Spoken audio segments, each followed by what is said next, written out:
সকাল সকাল রেডি হয়ে ভার্সিটিতে যাই, কি করলাম না করলাম সবটাই থাকবে আজকের এই ব্লগে।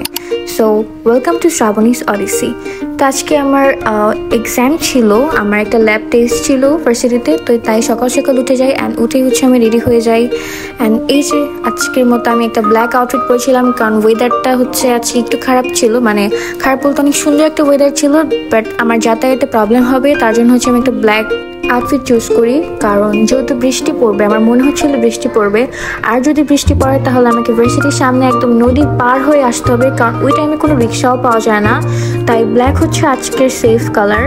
আর এই তো তারপরে আমি লিফটে উঠে গেলাম অ্যান্ড এই যে আমি একটু রংঢং করি আর কি।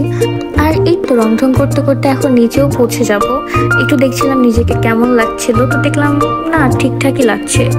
আর প্রতিদিনের মতো বাসার নিচে নেমে দেখলাম ছোটো ছোটো পাপিসগুলো ওর মার সাথে শুয়ে আছে। আর এই যে বলেছিলাম ওয়েদারটা একটু খারাপ, মানে ওয়েদারটা একটু মেঘলা মেঘলা ছিল, আকাশটা একটু মেঘলা মেঘলা ছিল, আর একটু ঠান্ডা ঠান্ডাও ছিল আর কি। তারপরে এই যে ফর্চুনেটলি একটা রিক্সা পেয়ে যাই, আর এখন এই সুন্দর মিষ্টি বাতাসটা উপভোগ করতে করতে ভার্সিটি পৌঁছে যাব।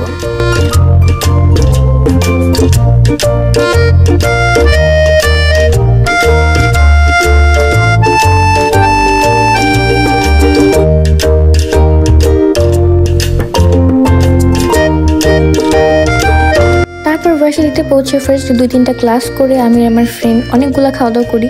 মানে ফার্স্ট আমার ফুচকা খাই, এরপর আমার ফ্রাইড রাইস খাই, আর শুধু ফ্রাইড রাইস না, এটার পরে আমি একটা ভেজিটেবল বানও নেই, যেটা একটু মজা ছিল না। আসলে আমাদের ক্যান্টিনের কোনো খাবারই তেমন মজা না। আর খাওয়া দাওয়া শেষে আমাদের একটা ল্যাব টেস্ট ছিল, আমরা সেখানে চলে যাই, আমাদের ট্রিপল-ইর ল্যাব টেস্ট ছিল। তো এই তো এখন আমরা সবাই অনেক টেনশনে ছিলাম কেমন না কেমন হবে, বাট ফাইনালি আমাদের ল্যাব টেস্ট শেষ। তারপরে এই যে যেমন বলেছিলাম ওয়েদারটা একটু খারাপ ছিল, ঠিক তেমনই হয়েছে, মানে আমি যেই ভয়টা পাচ্ছিলাম তেমনই হয়েছে। ক্লাস শেষ করে দেখি যে বৃষ্টি পড়ছে, তখন একদম ঝুম বৃষ্টি পড়ছিল, আর আমরা ওয়েট করছিলাম যে ঝুম বৃষ্টিটা একটু কমবে তারপর বের হবো, বাট বৃষ্টি কোনোভাবেই কমছিল না।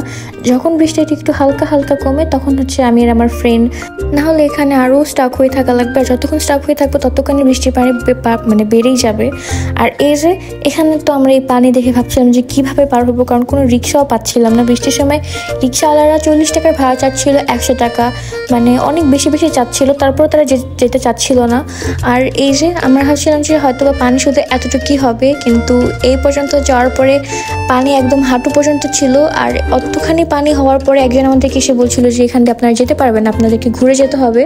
তারপর আমরা ঘুরে অন্য রাস্তা দিয়ে যাওয়ার ট্রাই করি, অ্যান্ড সেখানে যেও সেম অবস্থা, প্রচণ্ড পানি ছিল। আর এই এত পানির ভিতরে হেঁটে আমার ফ্রেন্ড তার মনের দুঃখগুলো প্রকাশ করছিল যে সে এরকম কক্সবাজারের পানিতে এরকমভাবে হাঁটতে চেয়েছিল, এরকম পানি পাড়াইতে চেয়েছিলাম কক্সে গিয়ে, বাট ও এখানে লো বাজেট কক্সবাজারের ফিল আর কি পেয়ে গিয়েছে। So it's good for her. And তারপর যে আমরা এই ছোটোখাটো একটা নদী পার হয়ে যাই, মানে ফর্চুনেটলি। আর যাওয়ার পরে প্রতিদিনের মতো নিত্যদিনের মতো আমার যেটা হয়, বৃষ্টির ভিতরে আমি কোনো রিক্সা পাই না, অ্যান্ড ভার্সিটি থেকে আমার সম্পূর্ণ হেঁটে বাসায় যেতে হয়। আর বাসায় যাওয়ার পরে দেখেছি আম্মু খাসির মগজ ভুনা করেছে, যেটা আমার খুবই পছন্দের। অ্যান্ড গরম গরম মগজ ভুনা দিয়ে গরম গরম ভাত, একদম মানে বৃষ্টিতে ভিজে যেয়ে আর কি এই খাবারটা খেতে আমার দারুণ লাগছিল। তারপর খাওয়া দাওয়া শেষ করে একটু ঘুমিয়ে নিই, অ্যান্ড ঘুম থেকে উঠে আমি বাসায় ফ্রোজেন সমোসা ছিল, সেটা আমি বানিয়েছিলাম, তো সেটা ছিল। আর যে সেটা বানাবো এখন, মানে ভেজে নিব, আর চা বানাবো। ফার্স্টে তেলটাকে গরম হতে দিয়ে দিলাম, আর এখন চায়ের যে পাতিলটা সেটাতে ফিল্টার থেকে পানি নিয়ে সেটাকে এখন চুলায় বসিয়ে দিব গরম হওয়ার জন্য। তারপর সাথে মার্কসের দুধ দিয়ে দিব, আর এখানে আমি মার্কসের প্রমোশনও করে দিচ্ছি, কারণ মার্কসের দুধ অনেক মজা। সো আজকের চাটা এই দুধ দিয়ে বানানো হবে। তারপর এখন দুধগুলো দিয়ে দিলাম, আর যতক্ষণ এখানে দুধ গরম হচ্ছে ততক্ষণ ওইদিকে আমি আমার সমস্যাগুলোকে ভেজে নিই। পরে যে এগুলো একদম ফ্রোজেন, আর একটা একটা করে এখন সবগুলোকেই ভেজে নেব।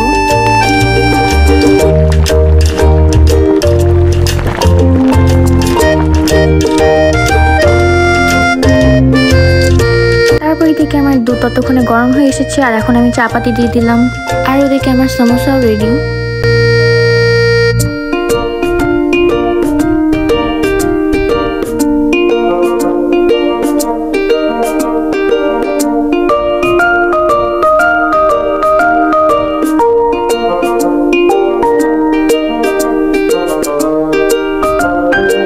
দেখতে দেখতে আমার সন্ধ্যার গরম গরম চা আর গরম গরম সমোসা, মানে মজার নাস্তাটা একদম রেডি।